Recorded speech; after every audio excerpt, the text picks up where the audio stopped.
பெருந்தலைவர் காமராசர் முதல்வரா இருந்தபோது ரேடியோல ஒரு அறிவிப்பு வருது.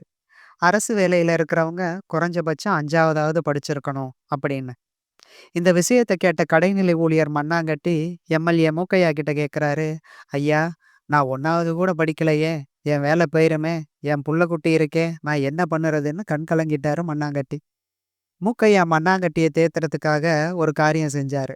மண்ணாங்கட்டி உடனே செக்ரட்டரியேட்டுக்கு ஃபோன் பண்ணி நான் சொல்ற மாதிரி சொல்லு அப்படின்னு சொன்னார்.